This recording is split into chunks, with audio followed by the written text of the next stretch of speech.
This video is for educational purposes only and does not replace official training, local protocols, or medical advice.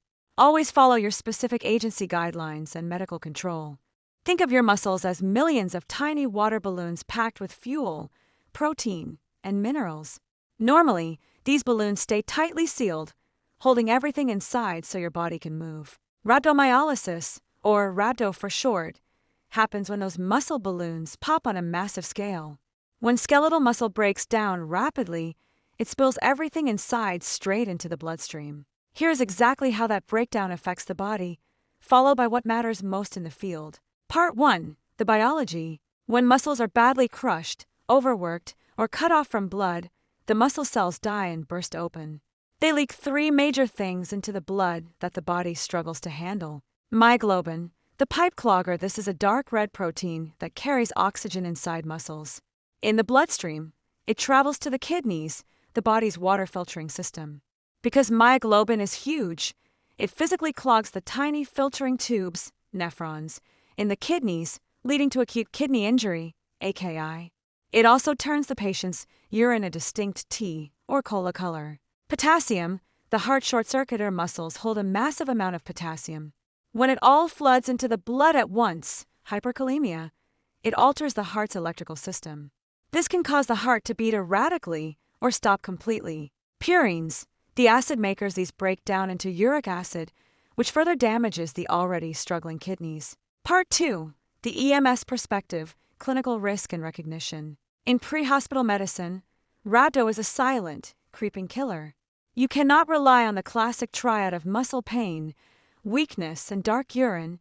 It actually presents in fewer than 10% of patients. Instead, you have to anticipate it based on the mechanism of injury and history. High-risk profiles to watch for. The found-down patient, an elderly patient who fell and spent 12 hours on a hard floor. The constant pressure of their own body weight compresses muscle tissue, cutting off perfusion and causing ischemic breakdown. The extended extrication, victims of motor vehicle collisions or structural collapses trapped under heavy debris for over an hour, crush syndrome.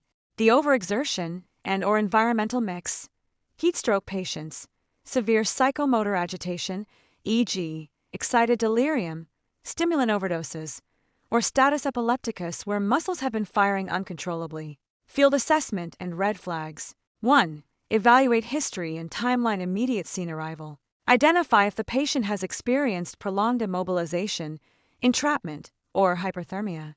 If they have been trapped or down for more than an hour, assume Rhabdo is developing. 2. Perform a target physical exam, primary/secondary assessment. Palpate large muscle groups, quads, calves, glutes. Look for muscles that feel tight, swollen, or rock hard to the touch. Check distal pulses and look for signs of compartment syndrome. 3. Monitor cardiac electrical activity. Acquire a 12-lead ECG. Do not wait for lab values to check for hyperkalemia. Run continuous ECG monitoring. Look for early signs of rising potassium, peaked T waves, widening QRS complexes, or a disappearing P wave. Warning: the crush injury traversal. If a patient is pinned under a heavy object, the toxic stew of potassium and myoglobin is trapped in that limb. The moment you lift the object, that blood rushes back into circulation, flushing the toxins directly to the heart. Whenever possible, establish IV access before extrication and consider aggressive fluid resuscitation, normal saline, or sodium bicarbonate per local protocols, to flush the kidneys and stabilize the cardiac membrane.